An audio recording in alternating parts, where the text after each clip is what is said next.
5 bills that they passed this week that you probably didn't even know because we've been distracted thinking about other stuff. Let's get into it. So the first bill that was passed was the Republican budget that will add trillions of dollars to the debt that America already has, plus cutting $1 trillion in health care for people who need it, as well as giving tax giveaways to the rich and wealthy.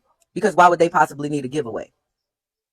Okay, number 2, they passed the SAVE Act. Now, I talked to y'all about the SAVE Act before, and a lot of y'all wanted to get into my comments and say that this was never possible. It was not going to happen. Well, baby, guess what?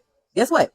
It happened. They passed the SAVE Act, and one of the things that's involved in the SAVE Act affects me and any woman who is married. Okay, so with the SAVE Act, it's pretty much they're trying to reel in who can and cannot vote, trying to make it better when actuality they're making it worse. So if your birth certificate does not match what's on your ID, which for married women it does not, we will no longer be able to vote. All right, number 3, they passed a bill to endorse the tariffs and block Congress from stopping Trump.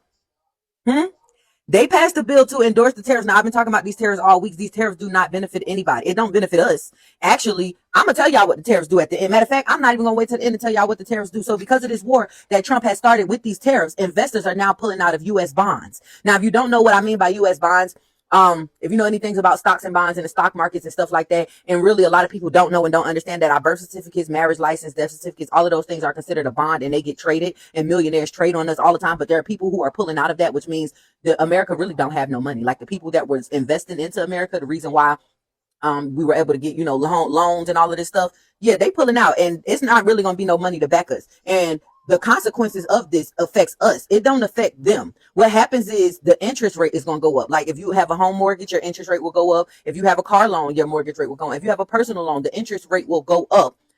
And we got to pay that. People who can't afford to pay anything else because they already squeezing us out of every penny because everything is just so expensive right now. Okay, another one, number 4. No rogue rulings. Okay, what they did was they stripped federal judges of their ruling power. They can't rule federally. They can only rule in their local jurisdiction, which is crazy because they're federal judges. So if a federal judge can't rule, what are they doing? What they need like. Okay, and I'm gonna just get to number 5. They passed a bill eliminating the cap on overdraft fees, which means now if you overdraft your account, your bank can charge you a crazy amount because there's no cap on that. And who exactly does that affect? Us, because we will be the ones overdrafting. Now, who gets the money and the fees?